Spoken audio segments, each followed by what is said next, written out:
বদলে যাচ্ছে police, RAB, আনসারের পোশাক। মানসিকতা বদলের আহ্বান। সীমান্তে ব্যবহারের জন্য কেনা হচ্ছে সাউন্ড গ্রেনেড ও টিয়ার শেল। মানুষের দীর্ঘদিনের ভোট দিতে না পারার আক্ষেপ ঘোচাতে চান সিইসি। নিবন্ধন থেকে কেউ যেন বাদ না পড়ে, নির্দেশ কমিশনারদের। ভর্তি পরীক্ষায় মুক্তিযুদ্ধ সহ সকল কোটা বাতিলের দাবিতে ফের আন্দোলনের শিক্ষার্থীরা। আজকের মধ্যেই ফলাফল বাতিলে আলটিমেটাম। শহীদ আসাদের স্মৃতির প্রতি স্বজন সহযোদ্ধাদের শ্রদ্ধা, বললেন আসাদের আত্মত্যাগের অন্তর্নিহিত আকাঙ্ক্ষা বাস্তবায়ন হয়নি এখনো। দেখছিলেন ক্রাউন সিমেন্ট সংবাদ শিরোনাম, এবার বিস্তারিত। স্বরাষ্ট্র উপদেষ্টা অবসরপ্রাপ্ত লেফটেন্যান্ট জেনারেল জাহাঙ্গীর আলম চৌধুরী জানিয়েছেন, পুলিশ, র্যাব ও আনসারের নতুন পোশাক চূড়ান্ত করা হয়েছে। পোশাকের সাথে মানসিকতারও পরিবর্তন হবে বলে আশা করেন তিনি। সচিবালয়ে আইন শৃঙ্খলা সংক্রান্ত উপদেষ্টা পরিষদ কমিটির সভা শেষে এ তথ্য জানান স্বরাষ্ট্র উপদেষ্টা। তিনি জানান, কয়েকদিন ধরে সীমান্তে বিজিবির কাছে সাউন্ড গ্রেনেড ও টিয়ার শেল না থাকায় ব্যবহার করতে পারেনি, আছে লিথাল ওয়েপন। এখন সাউন্ড গ্রেনেড ও টিয়ার শেল কেনার অনুমতি দেওয়া হয়েছে, কারণ বিএসএফ এর কাছে তা আছে। তিনি জানান, দেশে অনেকে অবৈধভাবে বসবাস করছে, যার সংখ্যাটা ছিল ৪৯,২২৬, এখন তা কমে দাঁড়িয়েছে ৩৩,৬৪৮ জনে। ৩১ জানুয়ারির মধ্যে অবৈধদের যেতে হবে, না গেলে আইনানুগ ব্যবস্থা নেওয়া হবে। যারা তাদের কর্মসংস্থানের ব্যবস্থা করেছে তাদের বিষয়েও আইনি পদক্ষেপ নেওয়া হবে বলে জানান স্বরাষ্ট্র উপদেষ্টা। পোশাকের সিদ্ধান্তটা হয়ে গেছে পুলিশের জন্য, র্যাবের জন্য এবং আনসারের জন্য। তিনটা সিলেক্ট করা হয়েছে। বর্ডারে আমরা সব সময় লেথাল ওয়েপনই দেওয়া ছিল। ওই যে আপনারা অনেকে জানেন বিজিবি কেন তারা সাউন্ড গ্রেনেড মারে নাই বা কেন টিয়ার শেল মারে নাই, বা এইগুলি তো বিজিবির কাছে নাই, যেহেতু বিজিবির কাছে তো সব লেথাল ওয়েপন, এই জন্য তো ওটা তো তারা মারতে পারে নাই। এই জন্য আমরা তাদের এখনো পারমিশন দিয়ে দিয়েছি এবং খুব তাড়াতাড়ি এই জিনিসগুলি ক্রয় করা হবে। আর যেগুলি এই যে মরণঘাতী ওয়েপন তো ওদের কাছে আছে, কিন্তু যেইগুলি নাই, যেমন ধরেন যে টিয়ার গ্যাস নিক্ষেপ করা, যে টিয়ার গ্যাস তো ওদের কাছে নাই, প্লাস আপনার ওদের কাছে তো এই যে সাউন্ড গ্রেনেড নাই, এই সাউন্ড গ্রেনেড এইগুলি কেনার জন্য ওদের আমরা পারমিশন দিয়ে দিয়েছি। নির্ভয়ে পছন্দের প্রার্থীকে যেদিন সাধারণ মানুষ ভোট দিতে পারবে সেদিন ভোটাধিকার প্রতিষ্ঠা হবে, বলেছেন প্রধান নির্বাচন কমিশনার AMM নাসির উদ্দিন।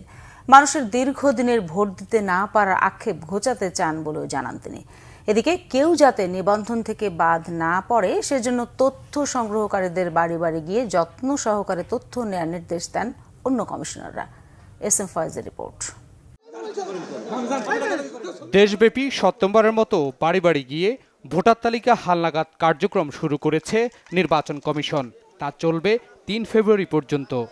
নিবন্ধন কেন্দ্রে বায়োমেট্রিক নিবন্ধন 5 ফেব্রুয়ারি থেকে শুরু হয়ে চলবে 11 এপ্রিল পর্যন্ত।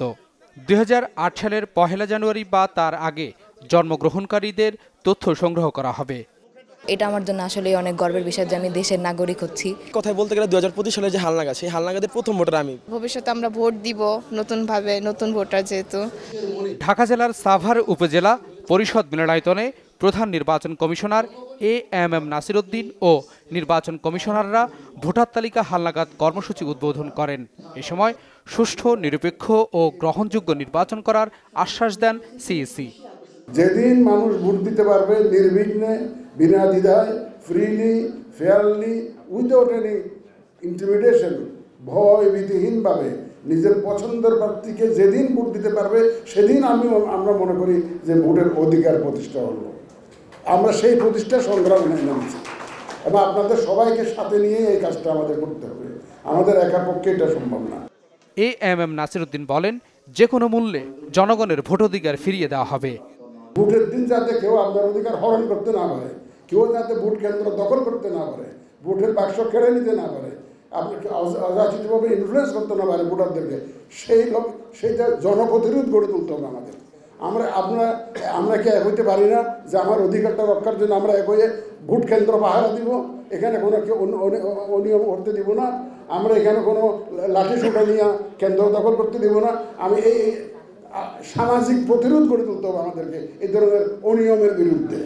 সবশেষ হালনাগাদ কার্যক্রমে নারী ভোটারদের সংখ্যা আশঙ্কাজনক কম হওয়ায় এবার তথ্য সংগ্রহকারীদের সতর্ক থাকার আহ্বান জানান নির্বাচন কমিশনাররা। হুঁশিয়ার করেন দুই জায়গায় ভোটার না হতে।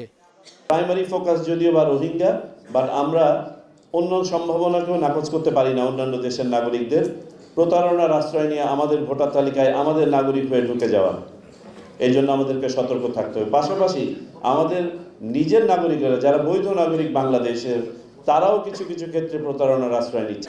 একটা ভোটাধিকার প্রয়োগের প্রাথমিক যেই দাব, তাকে ভোটার তালিকাভুক্ত করা, এই আমানতের খেয়ানত আমরা করব না ইনশাল্লাহ। আমরা সঠিকভাবে তথ্য সংগ্রহ করব। যিনি সুপারভাইজার আসেন সঠিকভাবে সুপারভাইজ করবেন, যিনি রেজিস্ট্রেশন অফিসার আছেন তিনি সঠিকভাবে তার দায়িত্ব পালন করবেন। শতভাগ নির্ভুল করতে হবে, এটা আমার আবেদন নয়, এটা সারা জাতির আবেদন। কারণ এই তথ্য ভুল হলে জাতিকে পদে পদে ভোগান্তি পোহাতে হয়। তার মধ্যে আমি একজন, আমরা 4 জন কমিশনারের মধ্যে আমরা 3 জন কিন্তু ভুক্তভোগী। যে ভোটের ব্যাপারে মানুষের গ্রহণযোগ্যতা নিয়ে প্রশ্ন ছিল, আজকে এই মুহূর্ত থেকে আমরা আশা করব সেই অনীহা, সেই তাদের অগ্রহণযোগ্যতা বা গ্রহণযোগ্যতা সম্পর্কে তাদের যে মনে প্রশ্ন ছিল সে প্রশ্ন অপসারিত হবে। ভোটার তালিকা হালনাগাদে সব ধরনের সহযোগিতার কথা জানান সংশ্লিষ্টরা।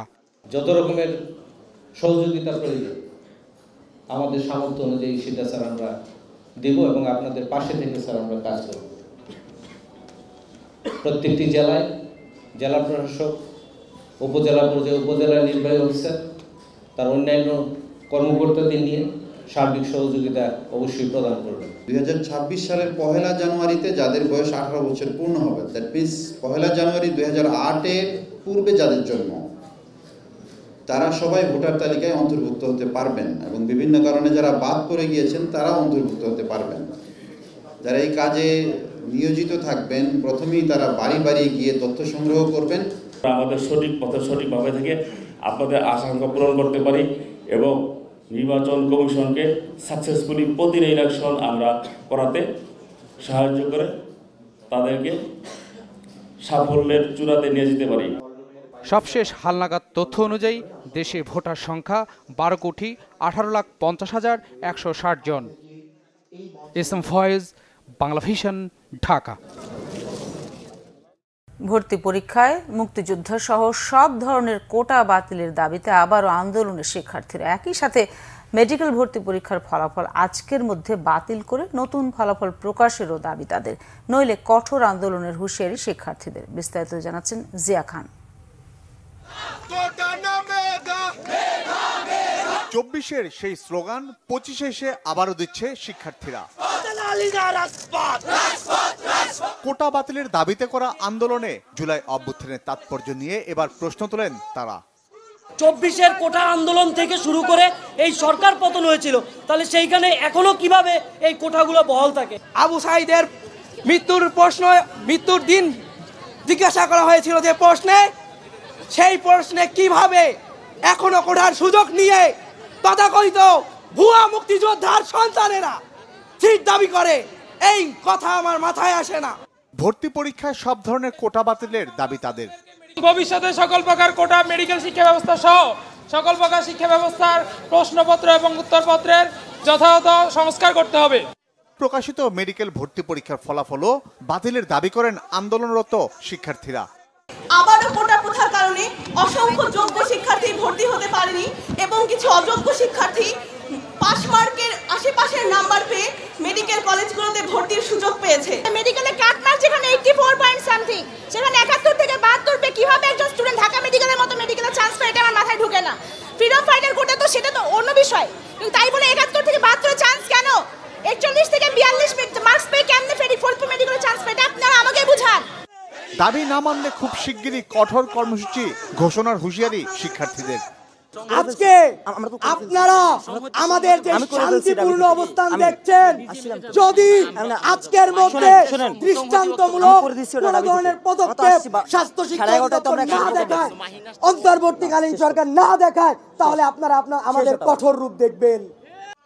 শিক্ষা ব্যবস্থার পরিবর্তন এবং ভর্তি পরীক্ষার পর উত্তরপত্র সহ ফলাফল প্রকাশের দাবিও করেন আন্দোলনকারী শিক্ষার্থীরা। জিয়া খান, বাংলা ভিশন, ঢাকা। এবছর মেডিকেল ভর্তি পরীক্ষায় দেশে প্রথম হয়েছে খুলনার ছেলে সুশোভন বাসার।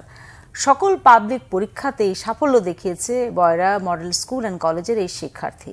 বাবা মার একমাত্র সন্তান সুশোভনের স্বপ্ন একজন নিউরোসার্জন হওয়ার। খুলনা থেকে আতিয়ার পারভেজের রিপোর্ট। ছোটবেলা থেকেই ডাক্তারদের সুপার হিরো মনে হতো সুশোভন বাছারের। সেই থেকে নিজে সুপার হিরো হওয়ার স্বপ্ন বোনা শুরু। জয় করতে চলেছে সে স্বপ্ন। শান্ত স্বভাবের এই স্বপ্নজয়ী কখনো গভীর রাত জেগে পড়াশোনা করেনি। শিক্ষক ছাড়া নিজে নিজে পড়েই ইন্টারমিডিয়েট পর্যন্ত সাফল্য দেখিয়েছে। শিক্ষক বাবা সুভাষ চন্দ্র বাছার ও গৃহিণী বন্দনা সেনের অনেক গর্ব এ সন্তানকে নিয়ে। সারা বাংলাদেশে মেধায় প্রথম হবে, এটা আসলে আমরা অত্যাধিক গর্বিত তার এই ফলাফলের জন্য। এ পর্যন্ত যতগুলো পাবলিক পরীক্ষা আছে সব পিএসসি, জিএসসি এবং এসএসসি এবং এইচএসসি সবগুলোতেই সে বৃত্তিপ্রাপ্ত। এবং এইচএসসি যেটা উচ্চ মাধ্যমিক, সেটা হচ্ছে বয়রা সরকারি মডেল স্কুল অ্যান্ড কলেজ থেকে, সেখানে সে গোল্ডেন প্লাস পেয়ে এবং 96% নম্বর পেয়ে সে উচ্চ মাধ্যমিক পাশ করেছে। সেখানেও সে বৃত্তিপ্রাপ্ত আর কি। আর আমার ছেলে, আপনারা বললে হয়তো হতবাক হবেন, আমার ছেলে এ পর্যন্ত মানে এই যে মেডিকেলের কোচিং উন্মেষে ছাড়া আর আগে পরে কোনো ধরনের কোনো শিক্ষকের সহযোগিতা ছাড়া সে কিন্তু এ পর্যন্ত পড়াশুনো করে এসছে, কোনো কোচিংও না, তার একক প্রচেষ্টায় সে কিন্তু পড়াশুনো করে এসছে। আমি তাকে বই কিনে দিতে আমি কখনো কার্পণ্য করিনি। দেখা যাচ্ছে ইন্টারমিডিয়েটে আমি 4-5টা এক একটা সাবজেক্টে 4-5টা বইও পর্যন্ত তাকে কিনে দিয়েছি। আমার ছেলে এই পর্যন্ত পড়ে আসছে কোনো টিচার ছাড়া। এটা অনেকে বিশ্বাস করে না যে এত মানে কঠিন কেমিস্ট্রি তার টিচার ছাড়া কি করে সম্ভব। ওর একটা ছিল কি, ও কয়েকটা রাইটারের বই পড়তো, মানে বই প্রচুর পড়েছে ওর মানে নিজে একটা না বলে আর একটাই দেখতো, করতো পড়াটা মানে এইভাবে। এই ছাড়া আমি তো আর কিছু বুঝি না। আর তারপর সবাই তো ভালো, এখানে যত স্টুডেন্ট এই যে মেডিকেলে দেশে, এটা কি কেউ খারাপ? সবাই ভালো। পড়ার বাইরে এই বই পড়া না খেলাধুলা তেমন করতো না, পড়ার বাইরেও সেই বই পড়া, ওই যে বিজ্ঞানের বই টই, তারপরে বিজ্ঞান চিন্তা, ওই বই নিয়ে গল্পর বই। পড়াশোনায় লেগে থাকার ইচ্ছাই দেশ সেরা করেছে সুশোভনকে। ওর সব থেকে বড় জিনিস ওর লেগে থাকতে পারে, মানে একটা জিনিসের সাথেও লেগে থাকতে পারে। এবং আমরা আমাদের প্রতিষ্ঠান উন্মেষের পক্ষ থেকে সবসময় ওকে চেষ্টা করছি ও যাতে ভালো একটা গাইডলাইন নিয়ে ভালো একটা রেজাল্ট করে। তো সেই জিনিসটা ওর জন্য আমরা সবসময় চেষ্টা করছি, আর সেইটার ফলাফল আসলে আমরা পেয়ে গেছি আর কি। আসলে যে ও আমাদের মানে শুধু সারা বাংলাদেশ সহ আমাদের প্রতিষ্ঠান এবং অন্যান্য সবারই মুখ উজ্জ্বল করছে, আমাদের খুলনার মুখ উজ্জ্বল করছে। বড় হয়ে নিউরো সায়েন্সে অবদান রাখতে চায় সুশোভন। আমি ডাক্তারদের একটু অন্যরকম কিছু মনে করতাম, যে এরকম সাদা অ্যাপ্রন পরে, তারপরে মানুষদের এরকম রোগাক্রান্ত মানুষ, তারপরে মৃতপ্রায় তাদেরকে বাঁচিয়ে আনা, মানে অনেকটা হিরো যাদের বলা যায় আর কি, বাস্তবিক হিরো। তো সেই হিসাবে আমার একটা ইচ্ছা ছিল যে আমি এরকম নিজেকে এইভাবে মানে ডাক্তার হিসেবে আর কি আমি দেখতে চাইছিলাম, সেই ছোট থেকেই আর কি আমার ইচ্ছা বলা যায়। খেলাধুলা আমি করিনি তা নয়, খেলাধুলা আমি করছি মোটামুটি, মানে বিকালে অল্প সময় খেলাধুলা করতাম। আসলে মানুষ তো সবসময় পড়তে পারে না, স্টুডেন্টরা সবসময় পড়তে পারে না, অন্য কিছু অনেক কিছু করা লাগে, গান শোনা, তারপরে টিভি দেখা, খেলাধুলা করা। হ্যাঁ, আমি সবই করছি, সবই আমি পরিমিত হারে করছি। মেডিকেল ভর্তিতে দেশসেরা সুশোভনের নেশা বিজ্ঞান বিষয়ক বই পড়া। আতিয়ার পারভেজ, বাংলা ভিশন, খুলনা। শহীদ আসাদের 56তম মৃত্যুবার্ষিকী আজ। 1969 সালের এই দিনে ঐতিহাসিক 11 দফা আন্দোলনে হরতাল চলাকালে পুলিশের গুলিতে শহীদ হন তিনি। সকালে ঢাকা মেডিকেল কলেজ গেটে তার স্মৃতিস্তম্ভে শ্রদ্ধা জানাতে গিয়ে তার সহযোদ্ধারা বলেন, শহীদ আসাদের আত্মত্যাগের প্রাথমিক বিজয় অর্জিত হলেও অন্তর্নিহিত আকাঙ্ক্ষা এখনও বাস্তবায়ন হয়নি। আর অন্তর্বর্তী সরকার দ্রুত নির্বাচিত সরকারের কাছে ক্ষমতা হস্তান্তর করে জনগণের সরকার প্রতিষ্ঠা করলেই শহীদ আসাদের স্বপ্ন বাস্তবায়ন হবে বলে মনে করেন বিএনপি চেয়ারপারসন উপদেষ্টা আমানুল্লাহ আমান। বিস্তারিত জানাচ্ছেন মামুন আব্দুল্লাহ। কিছু আত্মত্যাগ আন্দোলনের পথ সুগম করে, পথ দেখায় জনতার অভ্যুত্থানের। তেমনি এক বিপ্লবীর নাম শহীদ আসাদ। 1969-এর 20 জানুয়ারি তৎকালীন স্বৈরাচার আইয়ুব সরকারের বিরুদ্ধে দেশমাতৃকার জন্য জীবন বাজি রাখা এক নাম। সে সময় ঐতিহাসিক 11 দফা আন্দোলনের হরতাল চলাকালে পুলিশের গুলিতে শহীদ হন তিনি, যার রক্তমাখা পথ মারিয়ে আসে 69-এর গণ-অভ্যুত্থান, 71-এর মুক্তিযুদ্ধ। স্বাধীনতার স্বাদ পায় প্রিয় মাতৃভূমি বাংলাদেশ। সোমবার সকাল থেকে শহীদ আসাদের 56তম মৃত্যুবার্ষিকীতে তার স্মৃতিস্তম্ভে শ্রদ্ধা জানাতে আসেন তার সহযোদ্ধা, বিভিন্ন সামাজিক, সাংস্কৃতিক ও রাজনৈতিক দলের নেতারা। এ সময় তার সহযোদ্ধারা জানান, শহীদ আসাদের অসমাপ্ত কাজ এখনো সমাপ্ত হয়নি। এক অর্থে আসাদের যে আত্মাহুতি সেটা সফল মানে সে স্বৈরাচারের পতন ঘটিয়েছে এবং এখানে একটা মুক্তির সংগ্রাম, মুক্তিযুদ্ধ, সেই মুক্তিযুদ্ধের মধ্য দিয়ে একটা স্বাধীন বাংলাদেশ সেটা প্রতিষ্ঠিত হয়েছে। কিন্তু তার যে অন্তর্নিহিত আকাঙ্ক্ষা, চেতনা, যেটা হলো শোষণ মুক্তির চেতনা, মানুষের যে অধিকার প্রতিষ্ঠার চেতনা, যে অন্ন, বস্ত্র, শিক্ষা, চিকিৎসা, বাসস্থান, কাজ, মানুষের যে মৌলিক গণতান্ত্রিক অধিকার, সেই অধিকার যে প্রতিষ্ঠা, সেই প্রতিষ্ঠা আজও 53-54 বছরে স্বাধীন বাংলাদেশে হয় নাই। গত 15 বছরে ফ্যাসিস্ট হাসিনার আমলে আসাদের চেতনার স্বপ্নভঙ্গ হয়েছে উল্লেখ করে তার পরিবারের সদস্যরা জানান, 24-এর বৈষম্য বিরোধী ছাত্র আন্দোলনই আসাদের চেতনা। নতুন প্রজন্মের কাছে আসাদকে তুলে ধরতে পাঠ্যপুস্তকে তার স্থান চান তারা। আসাদ দিবসকে জাতীয়ভাবে পালন করা হোক, এটা আমাদের দাবি। আরেকটা দাবি হলো যে আসাদ কলেজ যেটা আছে সেই কলেজটিকে আপাতত বিশ্ববিদ্যালয় না করতে পারলে বিশ্ববিদ্যালয়ের কলেজ করা হোক। হাসিনার ফ্যাসিবাদী, হাসিনার শক্তি বিরোধী এবং ভারতীয় আধিপত্যবাদ বিরোধী যে মানসিকতা, যে চেতনা, রাজনৈতিক চেতনা, তাদেরকে নিয়ে আমাদের আজকে এই বিপ্লবী সরকার গঠন করতে হবে। শহীদ আসাদের স্মৃতিস্তম্ভে ফুল দেয় বাংলাদেশ জাতীয়তাবাদী দল বিএনপি। এ সময় শহীদ আসাদের স্বপ্ন বাস্তবায়নে বিএনপি কাজ করবে বলে জানান বিএনপির চেয়ারপারসনের উপদেষ্টা আমানুল্লাহ আমান। যত দ্রুত সম্ভব সংস্কারগুলি প্রায় শেষ, সেই সংস্কার শেষ করে দ্রুত নির্বাচনের মাধ্যমে গণতান্ত্রিক সরকারের কাছে ক্ষমতা হস্তান্তর করবে। এটাই শহীদ আসাদদের যে প্রত্যাশা ছিল, তাদের যে রক্তদান, সেই প্রত্যাশা পূরণ হবে, জনগণের সরকার কায়েম হবে। মানুষের মৌলিক অধিকার পূরণে শহীদ আসাদের চেতনা কাজে লাগাতে সবাইকে ঐক্যবদ্ধ হওয়ার আহ্বান জানান শ্রদ্ধা জানাতে আসা জনতা। সাম্রাজ্যবাদী অন্যায় যুদ্ধের বিরুদ্ধে। মামুন আব্দুল্লাহ, বাংলা ভিশন, ঢাকা। 69-এর গণঅভ্যুত্থানের শহীদ আসাদের 56তম মৃত্যুবার্ষিকী এবং শহীদ আসাদ দিবস উপলক্ষে নরসিংদীর শিবপুরে ধানুয়ায় তার সমাধিতে শ্রদ্ধা জানিয়েছেন বিভিন্ন সামাজিক, রাজনৈতিক ও সাংস্কৃতিক সংগঠনের প্রতিনিধিরা। শ্রদ্ধা নিবেদনের পাশাপাশি গণঅভ্যুত্থানে নিহত সকলের জন্য দোয়া করা হয়। সামাজিক ও রাজনৈতিক সংগঠনের প্রতিনিধি ও আসাদের সহযোদ্ধারা বলেন, 69-এর অভ্যুত্থানে 1971 সালে বাংলাদেশ তৈরিতে যেমন ভূমিকা রেখেছিল, ঠিক তেমনভাবে আসাদের আত্মত্যাগের স্পৃহা নিয়ে 24-এ এসে স্বৈরাচারের পতন ঘটিয়েছে শিক্ষার্থীরা।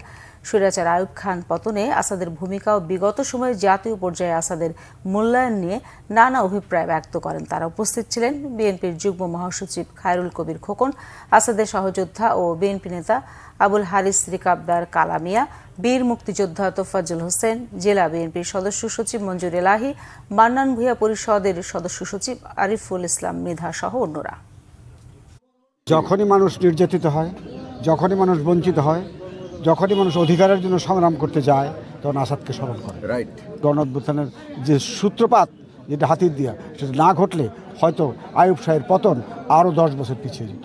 জুলাই আগস্টে যে ঐতিহাসিক ছাত্র গণঅভ্যুত্থান হলো, সেই গণঅভ্যুত্থানও আমরা দীর্ঘ 16 বছরের আন্দোলনের যে ফসল, যে এই শেখ হাসিনা ফ্যাসিস্ট সরকারের যে পতন হলো, যে পালিয়ে যেতে বাধ্য হলো, সেই আন্দোলনের পিছনে কিন্তু সেই তার অনুপ্রেরণা আমাদের কাজ করেছে। আসাদ অবহেলিত ছিল স্বৈরাচারী আওয়ামী লীগের সময়। তাছাড়া এই আসাদ কখনোই অবহেলিত না বাংলাদেশের মানুষের কাছে। স্বৈরাচারী আওয়ামী সরকার, তারা তো গণতন্ত্র বিশ্বাস করতো না। এই কারণেই কিন্তু শহীদ আসাদকে তারা যদি হাইলাইট করে নিয়ে আসে, তাদের অপমাননা হয়। আধুনিক ও যুগোপযোগী প্রশিক্ষণের মাধ্যমে দক্ষতা অর্জন করে একবিংশ শতাব্দীর চ্যালেঞ্জ মোকাবেলায় প্রস্তুত থাকার জন্য সাজোয়া কোরের সদস্যদের প্রতি আহ্বান জানিয়েছেন সেনাবাহিনী প্রধান জেনারেল ওয়াকারুজ্জামান। বগুড়া সেনানিবাসে সাজোয়া কোরের অধিনায়ক সম্মেলনে প্রধান অতিথির বক্তব্যে তিনি আহ্বান জানান। সেনাবাহিনী প্রধান সাজোয়া কোরের ইউনিট সমূহের অধিনায়ক ও অন্যান্য কর্মকর্তাদের উদ্দেশ্যে বাংলাদেশ সেনাবাহিনীর উন্নয়নে বিভিন্ন দিক নির্দেশনা দেন সেনাবাহিনী প্রধান। সম্মেলনে সেনা সদরের ঊর্ধ্বতন কর্মকর্তা ও পরিচালক সহ সকল সাজোয়া ইউনিটের অধিনায়করা উপস্থিত ছিলেন। নানা আয়োজনে আজও দেশের বিভিন্ন জায়গায় উদযাপিত হয়েছে বিএনপির প্রতিষ্ঠাতা শহীদ রাষ্ট্রপতি জিয়াউর রহমানের 89তম জন্মবার্ষিকী। গোপালগঞ্জে আলোচনা সভা ও দোয়া মাহফিলের আয়োজন করে জেলা বিএনপির একাংশ। শহরের গেটপাড়ার জেলা বিএনপির কার্যালয়ে এই কর্মসূচির আয়োজন করা হয়। হবিগঞ্জে জেলা তাঁতি দলের সভাপতি সৈয়দ তোফায়েল ইসলাম কামালের সভাপতিত্বে স্থানীয় প্রেস ক্লাব মিলনায়তনে দোয়া ও আলোচনা সভা হয়। এতে প্রধান অতিথি ছিলেন জেলা বিএনপির যুগ্ম আহ্বায়ক অ্যাডভোকেট এনামুল হক সেলিম। শহীদ রাষ্ট্রপতি জিয়াউর রহমানের জন্মবার্ষিকী উপলক্ষে আলোচনা সভা ও দোয়া অনুষ্ঠানের আয়োজন করে association of engineers Bangladesh Rajshahi. সাতক্ষীরার তালায় স্থানীয় একটি বিদ্যালয় মাঠে আলোচনা সভা করে উপজেলা বিএনপি। এতে প্রধান অতিথি ছিলেন বিএনপির কেন্দ্রীয় কমিটির প্রকাশনা বিষয়ক সম্পাদক হাবিবুল ইসলাম হাবিব। নাটোরের নলডাঙ্গায় মাছ চোর সন্দেহে গণপিটুনিতে একজনের মৃত্যু হয়েছে। রবিবার রাতে উপজেলার কাশোবাড়িয়া এলাকায় এই ঘটনা হয়। নলডাঙ্গা থানার ওসি মোস্তাফিজুর রহমান জানান, রাতে মান্নান সহ কয়েকজন মাছ চুরির উদ্দেশ্যে রামসা কাজী এলাকায় যায়। পরে স্থানীয়রা তাদের ধাওয়া দেয়। এ সময় সবাই পালিয়ে গেলেও মান্নানকে আটক করে গণধুলায় দেওয়া হয়। পরে মান্নানকে হাসপাতালে নিলে চিকিৎসাধীন অবস্থায় তার মৃত্যু হয়। ঘটনার তদন্ত করছে পুলিশ। মান্নান নলডাঙ্গা উপজেলার মমিনপুর এলাকার আইনউদ্দিনের ছেলে। এদিকে মাগুরা যশোর মহাসড়কের জাগলা চারা বটতলা এলাকা থেকে জেলা মোটর শ্রমিক ইউনিয়নের লাইন সম্পাদক রফিকুল ইসলাম রুমানের লাশ উদ্ধার করা হয়েছে। এবারে দেশের বিভিন্ন জায়গার আরও কিছু খবরে রয়েছে একটি desk report. BNP chairperson Begum Khaleda জিয়ার রোগমুক্তি, সুস্থতা ও দীর্ঘায়ু কামনায় বরিশালের বাকেরগঞ্জে দোয়া মাহফিলের আয়োজন করে উপজেলা বিএনপি। উপজেলা অডিটোরিয়ামে এতে বক্তব্য রাখেন যুক্তরাষ্ট্র নিউ জার্সি স্টেট শাখার বিএনপির প্রতিষ্ঠাতা সভাপতি সোলাইমান সৈনিয়াবাদ। টঙ্গীর বিশ্ব ইজতেমা ও রাজধানীর কাকরাইল মসজিদে তাবলিগ জামাতের দ্বন্দ্ব নিরসনের দাবিতে বরিশালে সংবাদ সম্মেলন করেছে সচেতন ছাত্র সমাজ। আগামী কয়েকদিনের মধ্যে এই বিষয়ে ব্যবস্থা নেওয়া না হলে কঠোর কর্মসূচিতে যাওয়ার হুঁশিয়ারি তাদের। স্থানীয় প্রেস ক্লাবে সংবাদ সম্মেলনে লিখিত বক্তব্য পাঠ করেন বরিশাল সরকারি টেক্সটাইল ইঞ্জিনিয়ারিং কলেজের শিক্ষার্থী মোহাম্মদ মেহেদি হাসান। সব ভর্তি পরীক্ষায় কোটা বৈষম্য নিরসনের দাবিতে চট্টগ্রামে বিক্ষোভ সমাবেশ করেছে বৈষম্য বিরোধী ছাত্র আন্দোলন। স্থানীয় প্রেস ক্লাবের সামনে কর্মসূচি হয়। বিভিন্ন কর্মসূচির মধ্য দিয়ে তারুণ্যের উৎসব পালিত হয়েছে টাঙ্গাইলে। জেলা প্রশাসনের উদ্যোগে সার্কিট হাউস থেকে বর্ণাঢ্য র্যালি বের করা হয়। তারুণ্যের ভাবনায় আগামীর বাংলাদেশ শীর্ষক কর্মশালা হয়েছে গাইবান্ধা উপজেলা পরিষদ সভাকক্ষে। এই উৎসব উপলক্ষে মানিকগঞ্জে ক্রিকেট টুর্নামেন্ট শুরু হয়েছে। বিসিবির আয়োজনে স্থানীয় শহীদ মিরাজ তপন স্টেডিয়ামে এই টুর্নামেন্টের উদ্বোধন করেন জেলা প্রশাসক ডক্টর মোহাম্মদ মনোয়ার হোসেন। তারুণ্যের ভাবনায় নতুন বাংলাদেশ শীর্ষক কর্মশালা হয়েছে শরীয়তপুরের ভেদরগঞ্জে। উপজেলার বিভিন্ন বিদ্যালয়ের ছাত্রছাত্রীদের নিয়ে এই কর্মশালার আয়োজন করে উপজেলা প্রশাসন। খুলনায় 31 দফা সম্বলিত লিফলেট বিতরণ করেছে বিএনপি। মহানগরীর কেডি ঘোষ রোডের দলীয় কার্যালয়ের সামনে থেকে শুরু করে বড়বাজার পর্যন্ত বিভিন্ন শ্রেণী পেশার মানুষের হাতে লিফলেট তুলে দেন নেতাকর্মীরা। বরিশাল নগরীর হাতেমালি কলেজ চৌমাথায় ঢাকা বরিশাল মহাসড়কেও বিএনপির জাতীয় নির্বাহী কমিটির সদস্য আবু নাসের মোহাম্মদ রহমতুল্লাহর নেতৃত্বে 31 দফা সম্বলিত লিফলেট বিতরণ করা হয়। সাতক্ষীরার শ্যামনগর উপজেলা বিএনপি ও পৌর বিএনপির নবগঠিত কমিটি বাতিলের দাবিতে বিক্ষোভ মিছিল ও সমাবেশ হয়েছে। শ্যামনগর উপজেলা প্রেস ক্লাব চত্বর থেকে বিক্ষোভ মিছিলটি বের হয়ে উপজেলা সদরের প্রধান সড়ক ঘুরে আসে। শত শত নেতাকর্মীরা অংশ নেন এতে। ঠাকুরগাঁওয়ে অন্যতম স্বেচ্ছাসেবী সংগঠন সহায়ের উদ্যোগে হতদরিদ্র, অসহায় ও অনাথদের মাঝে শীতবস্ত্র বিতরণ করা হয়েছে। শহরের সরকারি বালক উচ্চ বিদ্যালয়ের মাঠে অনুষ্ঠানে অতিথি ছিলেন উপজেলা নির্বাহী অফিসার খায়রুল ইসলাম। হবিগঞ্জের বাহুবলে দিনব্যাপী ফ্রি মেডিকেল ক্যাম্পের আয়োজন করেছে শেখ সুজাত ফাউন্ডেশন। বাহুবল উপজেলার হরিতলা এলাকায় এতে প্রধান অতিথি ছিলেন জেলা বিএনপির যুগ্ম আহ্বায়ক শেখ সুজাত মিয়া। জামালপুরের সরিষাবাড়ি ওয়েলফেয়ার অ্যাসোসিয়েশনের উদ্যোগে হতদরিদ্র 5 শতাধিক শীতার্তের মাঝে কম্বল বিতরণ করা হয়েছে। উপজেলার ডোয়াইল ইউনিয়নের আদাচাকি গ্রামে এসব শীতবস্ত্র বিতরণ করা হয়। কুড়িগ্রামের রাজারহাট প্রেস ক্লাবের উদ্যোগে সহস্রাধিক ছিন্নমূল মানুষের মাঝে কম্বল বিতরণ করা হয়েছে। স্থানীয় প্রেস ক্লাবে এসব কম্বল বিতরণ করেন রাজারহাট উপজেলা নির্বাহী কর্মকর্তা মোহাম্মদ আল ইমরান। সমাজের পিছিয়ে পড়া মানুষের কল্যাণে কাজের ধারাবাহিকতায় সাভারে নতুন ভবনের উদ্বোধন করেছে বেসরকারি উন্নয়ন সংস্থা ব্যুরো বাংলাদেশ। পৌর এলাকার আনন্দপুরে এতে প্রধান অতিথি ছিলেন প্রতিষ্ঠানের পরিচালনা পর্ষদের সভাপতি জাকির হোসেন। সুনামগঞ্জের সীমান্ত এলাকায় অভিযান চালিয়ে 4টি পিকআপ ভ্যান বোঝাই কোটি টাকা মূল্যের ভারতীয় পণ্য জব্দ করেছে বিজিবি। বিশম্ভরপুর উপজেলার চীনাকান্দি সীমান্তের ছাতারকোনা এলাকা থেকে এসব পণ্য জব্দ করা হয়। Nazneen Akter, Bangla Vision news desk. সংবাদ শেষ করব ফ্রান্স সিমেন্ট শিরোনামগুলো আরেকবার জানি। বদলে যাচ্ছে পুলিশ, র্যাব, আনসারের পোশাক, মানসিকতা বদলের আহ্বান, সীমান্তে ব্যবহারের জন্য কেনা হচ্ছে সাউন্ড গ্রেনেড ও টিয়ার শেল। মানুষের দীর্ঘদিনের ভোট দিতে না পারার আক্ষেপ ঘোচাতে চান সিইসি, নিবন্ধন থেকে কেউ যেন বাদ না পড়ে নির্দেশ কমিশনারদের।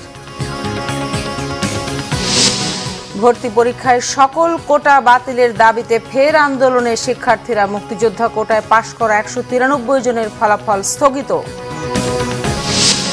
শহীদ আসাদের স্মৃতির প্রতি স্বজন সহযোদ্ধাদের শ্রদ্ধা, বললেন আসাদের আত্মত্যাগের অন্তর্নিহিত আকাঙ্ক্ষা বাস্তবায়ন হয়নি এখনো। এই ছিল এখনকার মতো। পরের সংবাদ সন্ধ্যা 7:30টায় দেখার আমন্ত্রণ রইল। এছাড়া বাংলা ভিশন সংবাদ ও সংবাদ সংশ্লিষ্ট অনুষ্ঠান দেখতে ভিজিট করুন www.bvnews24.com ও facebook.com/banglavisionnews এবং সাবস্ক্রাইব করুন youtube.com/banglavisionnews। ধন্যবাদ সবাইকে এতক্ষণ সাথে থাকার জন্য।